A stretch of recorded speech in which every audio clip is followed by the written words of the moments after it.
Hello students, welcome to magnet brains Hindi medium. मेरा नाम है अवनीश त्रिपाठी। तो कक्षा 12 अर्थशास्त्र जिसमें हम कर रहे हैं व्यष्टि अर्थशास्त्र, उसके आखिरी चैप्टर पार्ट 6 प्रतिस्पर्धा रहित बाजार पर हम पहुंच चुके हैं। और ऑलरेडी मैंने एक परिचय का वीडियो ऑलरेडी आप लोगों को दे दिया है कि भाई हम इस चैप्टर में क्या क्या पढ़ने वाले हैं। तो आज के इस टॉपिक में लेकिन मैं आपके लिए लेकर आया हूं एक जिसको कहते हैं कि टाइटल वीडियो, यानी प्रतिस्पर्धा रहित बाजार जो है जिसका आप चैप्टर पढ़ रहे हैं उसका मतलब क्या है। छोटा सा वीडियो होगा लेकिन इसमें आप समझ लेंगे कि आखिर प्रतिस्पर्धा रहित बाजार होता क्या है और उसमें हम क्या क्या और चीजें पढ़ने वाले हैं। तो आपको बहुत आसानी से फिर चैप्टर में एंट्री करने में आसानी हो जाएगी। फिर मैं एकाधिकार बताऊं या अल्पाधिकार बताऊं या एकाधिकृत बताऊं, सारी चीजें आप आराम से अलग अलग वीडियोस में देख लेंगे।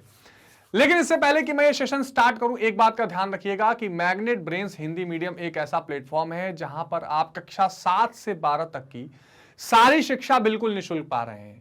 यहां आपको एक या दो चैप्टर्स पढ़ने के बाद किसी तरह के पेड सब्सक्रिप्शन की जरूरत नहीं पड़ेगी और आप बिल्कुल फ्री ऑफ कॉस्ट अपनी सारी की सारी पढ़ाई हिंदी माध्यम में कर सकते हैं कक्षा 7 से 12 तक की। चाहे आप यूपी बोर्ड से हैं, हरियाणा बोर्ड से हैं, मध्य प्रदेश बोर्ड से हैं, बिहार बोर्ड से हैं, सीबीएसई बोर्ड से हैं, आप किसी बोर्ड से पढ़ रहे हो, आपकी सारी की सारी शिक्षा यहां पर निःशुल्क है। तो आइए अब देखते हैं प्रतिस्पर्धा रहित बाजार का मतलब। अब जो नॉन कॉम्पिटिटिव मार्केट होता है इसका मतलब यह होता है कि जो प्रतिस्पर्धा का मतलब क्या है? कंपटीशन है ना, प्रतियोगिता, जहां पर लोग एक दूसरे से कॉम्पिटिट कर रहे हो। और जब बाजार की स्थिति आती है तो सबसे इंपॉर्टेंट कंपटीशन होता है किसका? कीमत का। ठीक है, सबसे इंपॉर्टेंट कंपटीशन। जब भी आप मार्केट में कंपटीशन की बात करेंगे, और भी कई चीजें हैं कंपटीशन के लिए, उनका प्रोडक्ट कैसा है, उनकी क्वालिटी क्या है, लेकिन जो सबसे इंपॉर्टेंट कंपटीशन होता है वो कीमत का होता है, क्योंकि कीमत ही जो है वो मांग को डिसाइड करती है। मांग का नियम आपने पढ़ा ही है। तो जो प्रतिस्पर्धा या प्रतियोगिता की शर्तें हैं जिसमें एक जैसी बिल्कुल कीमत होनी चाहिए, कोई भी मार्केट में दुकान खोल ले, मार्केट से बाहर चला जाए और सब लोग एक जैसी वस्तुएं बेचें, समरूप वस्तुएं, ये सारी क्या है? कुछ बेसिक शर्तें हैं। अगर ये मीट हो रही हैं, अभी मैं आगे और बताऊंगा, अगर ये फुलफिल हो रही हैं तो आप मानिए कि प्रतियोगिता है। और अगर इनमें से कई सारी या एक शर्तें गायब हो जाती हैं और वहां पर प्रतियोगिता कोई है ही नहीं, कंपटीशन है ही नहीं, तो ऐसी स्थिति में वो क्या हो जाता है? प्रतिस्पर्धा रहित बाजार हो जाता है। तो वो बाजार स्थिति जहां पूर्ण प्रतियोगिता की शर्तें न हो। अब पूर्ण प्रतियोगिता की शर्तें क्या क्या थी? हमने क्या क्या देखा था पूर्ण प्रतियोगिता की शर्तों में? सबसे पहले क्या देखा? ध्यान से, ताकि आपका रिवाइज हो जाए। अधिक मात्रा में या बहुत मात्रा में क्रेता एवं विक्रेता, रिवीजन हो रहा है, याद आ रहा है? आगे क्या देखा था? क्रेता एवं विक्रेता, एक तो हमने ये देखा था। दूसरा हमने क्या देखा था? कीमत जड़ता या स्थिर कीमत आप कह सकते हैं। यहां पर क्या है? कीमत बार बार बदल नहीं रही थी। क्यों? क्योंकि बहुत सारे जब क्रेता और विक्रेता बहुत सारे हैं, अगर आप कीमत को बढ़ा देंगे तो दूसरे के यहां सस्ते में मिल जाएगा, आपके यहां कोई आएगा ही नहीं। और हमने क्या देखा था? समरूप वस्तुएं, सभी लोग बिल्कुल एक तरह की वस्तु बेच रहे हैं। जो वस्तु इस दुकान में है वही वस्तु दूसरे के पास है, इसलिए उनके पास कोई स्पेसिफिकेशन अलग से नहीं है कि वो कुछ अलग बेच सके। ठीक है, और क्या था? मुक्त प्रवेश एवं बहिर्गमन, बाजार में जो चाहे वो एंट्री मार सकता है। ठीक है,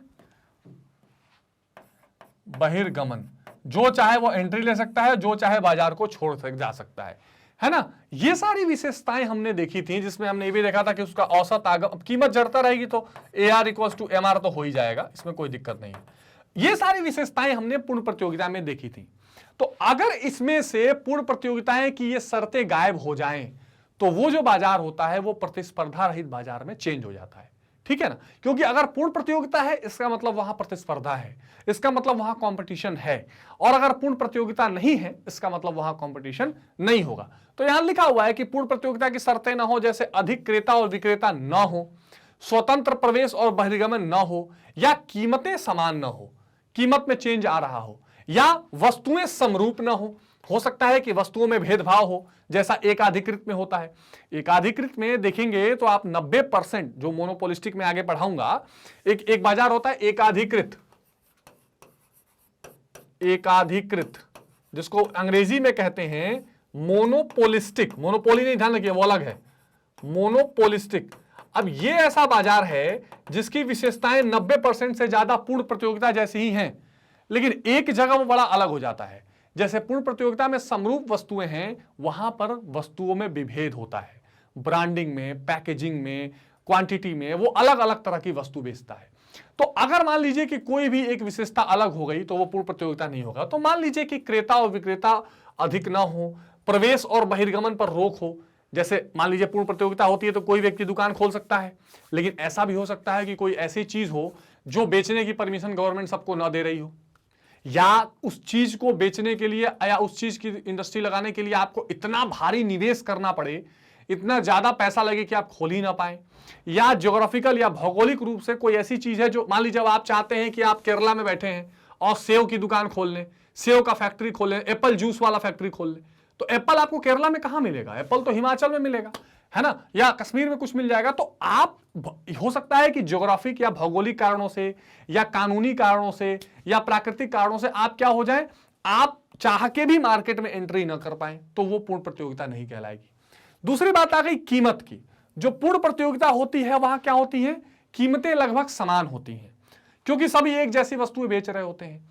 लेकिन हो सकता है कि जब एक ही विक्रेता हो तो वो कीमत समान न रखे। जैसे एकाधिकार है, वहां अगर कोई एक ही बेचने वाला व्यक्ति हो तो वो क्या करेगा, वो कीमतें मनमानी रूप से तय करेगा, उसको जो पसंद आएगा वो कीमत डिसाइड कर लेगा।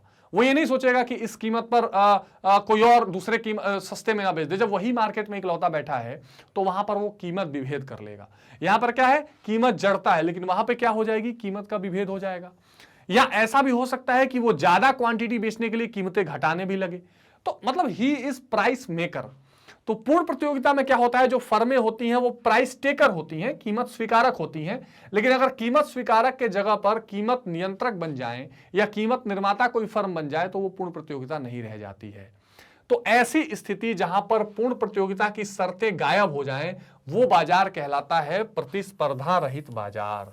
ठीक है, क्योंकि जब तक प्रतिस्पर्धा रहेगी तब तक कोई वस्तुओं में छेड़छाड़ नहीं कर पाएगा, कीमतों में चेंज नहीं कर पाएगा। अगर ये सब हो रहा है तो ये प्रतिस्पर्धा रहित बाजार है। और कुछ चीजें जो आपको इस चैप्टर में देखनी है जहां प्रतिस्पर्धा की कमी है, तो आप सबसे पहले इसमें देखेंगे क्या, एकाधिकार, जिसको कहा जाता है मोनोपोली। ठीक है, मोनो मतलब सिंगल और पोली यहां मतलब है सेलर का। ठीक है, तो जहां पर केवल एक सेलर हो, एक विक्रेता हो। जैसे आपने देखा होगा बहुत शहरों में जो शराब की दुकानें होती हैं वहां पर किसी एक आदमी को गवर्नमेंट लाइसेंस देती है कि इस एरिया में केवल आप ही बेचेंगे, तो एकाधिकार हो गया। इसके अलावा मान लीजिए कि कोई ऐसी चीज है, जैसे गवर्नमेंट ने कई बार सरकारी एकाधिकार भी होता है। इंडियन रेलवे, इस पर गवर्नमेंट का अपना एकाधिकार है, वो किसी और को इसमें शामिल नहीं होना देना चाह रही, किसी और की एंट्री इसमें एक्सेप्ट करने को तैयार नहीं है। तो इस तरह से भी एकाधिकार की चीजें देखी जाती हैं। कई बार कोई फैक्ट्री होती है, उसमें इतना हैवी निवेश होता है कि दूसरा कोई, जैसे अब मान लीजिए इलेक्ट्रिक गाड़ी है, तो लगभग एलन मस्क आपने सुना होगा, लगभग उसका एक तरह का आप कह सकते हैं कि एकाधिकार चल रहा है पूरी दुनिया में। उस तरह के अभी किसी ने डिजाइनिंग या इस तरह की चीज नहीं की है ना। तो ये एकाधिकार, या कोई प्राकृतिक रूप से कोई ऐसी चीज है जो किसी एक जगह पर ही पाई जाएगी, दूसरी, जैसे मान लीजिए तेल है, तो जो अरब कंट्रीज हैं उनका तेलों पे लगभग मोनोपोली है, बाकी जगह थोड़ी थोड़ी है, लेकिन जो दुनिया को चाहिए उतना तेल कहीं और नहीं है। तो ये सारी चीजें क्या है, एकाधिकार बन जाती हैं। एकाधिकृत क्या होता है, जिसको अंग्रेजी में बोलते हैं मोनोपोलिस्टिक। मोनोपोलिस्टिक। अब ये ऐसा बाजार है जिसमें कुछ गुण एकाधिकार के पाए जाते हैं और कुछ गुण पूर्ण प्रतियोगिता के भी पाए जाते हैं। इसको भी देखेंगे। द्वयाधिकार, जिसको हम बोलते हैं ड्यूओपोली। ठीक है, मैंने आपको परिचय वाले में भी बताया था। तो अब यहां क्या होता है, यहां केवल दो विक्रेता होते हैं। ऐसी सिचुएशन भी बन सकती है कि किसी वस्तु के केवल दो विक्रेता हो या केवल दो लोग ही सेलर बन जाएं, तो ये भी आपका किस में आएगा, प्रतिस्पर्धा रहित बाजार में आएगा। ये सिचुएशन ऑटोमेटिक कई बार बन जाती है। ऐसा नहीं कि केवल दो लोगों को ये अलाउ किया जाता है। कोई ऐसी चीज या ऐसी स्थिति आ सकती है जिसमें सभी कॉम्पिटिशन न कर पाए, जिसमें सभी बाजार में न स्थिर रह पाए, कोई दो ही लोग लास्ट प्लेयर बन के रह जाते हैं। ठीक है ना, जैसे मान लीजिए एग्जांपल लीजिए पॉलिटिकल पार्टी का, राजनीतिक दल जो होते हैं, जैसे इंडिया में आप मान लीजिए कि पूरे नेशनल लेवल पर केवल बीजेपी और कांग्रेस ही दो प्लेयर हैं, बाकी छोटे छोटे प्लेयर हैं वो नहीं के बराबर हैं। मतलब वो स्टेट या रीजन्स में है, लेकिन पूरे नेशनल लेवल की बात की जाए तो ये दो ही प्लेयर दिखाई पड़ते हैं। तो ये क्या हो गया, एक तरह का डुओपोली मार्केट हो गया। एग्जाम्पल समझ लीजिए। फिर आते हैं आप अल्पाधिकार यानी ओलिगोपोली। ओलिगोपोली यहां क्या होता है, यहां होते हैं कुछ विक्रेता। क्या होते हैं? कुछ विक्रेता। इसका मतलब यह होता है कि यहां पर आपको फ्यू सेलर्स, यानी कि ज्यादा सेलर्स नहीं रहेंगे, 3 4 5 सेलर्स रहेंगे। मैंने परिचय में भी डिफाइन किया था। और ये क्या करेंगे, ये मिलके एक तरह का समूह बना लेंगे जो किसी और लोगों को ज्यादा मार्केट में एंटर नहीं करने देंगे। इस बाजार की जो सबसे बड़ी विशेषता रहती है वो ये रहती है कि यहां पर आपसी बहुत ज्यादा निर्भरता रहती है। आत्मनिर्भर होकर सारा बाजार चलता है। ये सभी में से कोई भी एक कीमत से छेड़छाड़ करेगा तो मार्केट बिगड़ने का खतरा रहता है। तो बेसिकली प्रतिस्पर्धा रहित बाजार में हमें ये 3 4 बाजारों के बारे में पढ़ना है। इस चैप्टर में हम अगला जो टॉपिक आएगा उसमें से हम एक एक टॉपिक को एक एक करके देखेंगे कि भाई एकाधिकार क्या है, एकाधिकृत क्या है और अल्पाधिकार क्या है, ये सारी चीजें देखेंगे। और आपको कोई डाउट होता रहे तो आप बताते रहिएगा, ठीक है। लेकिन जब भी आपसे कोई प्रतिस्पर्धा रहित बाजार के बारे में पूछे तो आप सिंपल ये बता सकते हैं कि भाई जिस बाजार में पूर्ण प्रतियोगिता की शर्तें शामिल ना हो, जैसे यहां पर कीमत का कोई ठिकाना नहीं है क्या हो जाए, यहां पर समरूप वस्तुएं रहें कि ना रहें कोई गारंटी नहीं रहती है ना। यहां पर जैसे एकाधिकृत है तो समान कीमत तो बिल्कुल नहीं रहेगी, जो चाहे वो कीमत बना लेगा। और यहां पर स्वतंत्र प्रवेश और बहिर्गमन उतना आसान नहीं है, ना यहां पर आसान है। तो इन सारे तरह के बाजारों में आप ये स्पष्ट रूप से देख सकते, यहां पर बहुत मात्रा में विक्रेता नहीं रहेंगे। तो इन सभी बाजारों में पूर्ण प्रतियोगिता बाजार की कुछ शर्तें या लगभग सभी शर्तें गायब हो जाएंगी। तो ये क्या कहलाएंगे, ये प्रतिस्पर्धा रहित बाजार या नॉन कॉम्पिटिटिव मार्केट कहलाएंगे, ठीक है। कोई डाउट तो नहीं है, कोई समस्या तो नहीं है।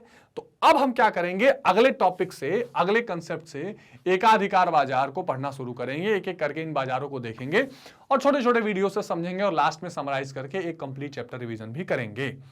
कोई डाउट या कोई परेशानी आ रही हो तो आप कमेंट बॉक्स में बताते चलिएगा।